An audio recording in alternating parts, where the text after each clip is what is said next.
the other thing that ideology does, and the radical leftists are also very good at this, is that it provides you with a convenient locale for the existence of evil.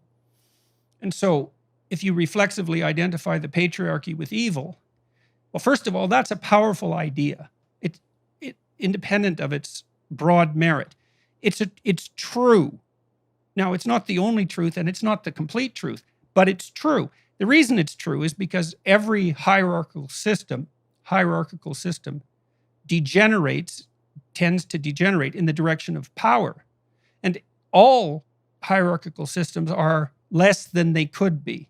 And that's partly because of the possibility that power and deceit will corrupt them, but also partly because we're willfully blind and deceitful in our own personal lives. And so when you tell young people that the cause of the trouble they see around them in the world, and maybe even the disquiet in their own heart, is the malevolent inadequacy of their society, that rings true. And they don't hear the rest of the story, and it's the rest of the story that I've been trying to tell. They don't hear the story that, yeah, don't forget about the evil and corruption that exists in your own heart.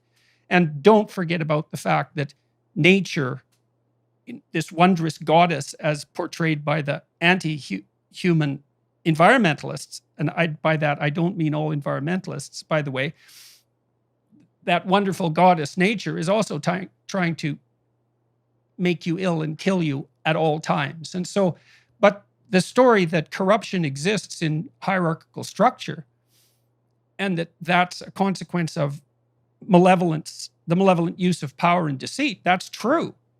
So it's very motivating, especially if you're young and you're looking for an adventure. Now, it's also too convenient, which is one of its tremendous dangers, because unless you're taught to look within and identify the malevolence there as the primary moral obligation, then you now have an excuse and a moral justification to take out all of your negative emotion, your hostility, your resentment, everything about you that's unexamined on the demonic enemy. And of course, that degenerates with extraordinary rapidity, as we've seen over and over and over. So it's up to the centrists on both sides to deal with this. I've been talking to a lot of the optimist rationalist types on my podcast, Matt Ridley and Bjorn Lomborg and Haidt and Pinker, more distantly, but more recently, Lomborg and Ridley and Marian Tupy, who's written a lovely book on human progress, 10 things everyone needs to know about human progress. It's something like that, huh?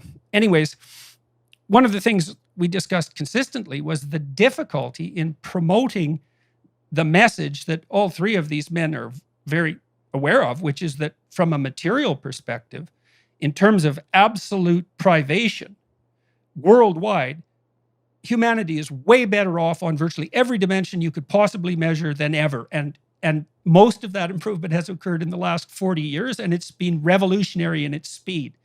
And no one knows this. And so it's very important to try to think through why that is. Like, that's such a positive message. Now, I talked to Russell Brand about this, and I'm bringing him up for a reason. He's a lefty by temperament and by heart. And his first objection, but he's very thoughtful and quick. His first objection, I pointed out all this data showing that by every possible objective measure, everything is way better than it was certainly 100 years ago, but certainly even 20 years ago, even on the environmental front in the main. And he said, well, what about disparity of distribution? So there's the problem of absolute level of wealth, let's say. That's improving. But there is still tremendous disparity. And of course, that is fair enough. You could even point out that the role of the left is to provide a conscientious voice for that's constantly attending to the fact of continuing disparity, regardless of absolute level of wealth.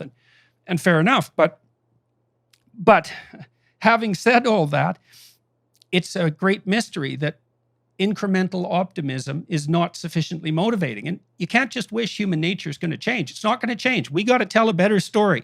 And I also think that's why I'm a target. I think, is because I am actually trying to tell a better story and I'm actually having some success with it.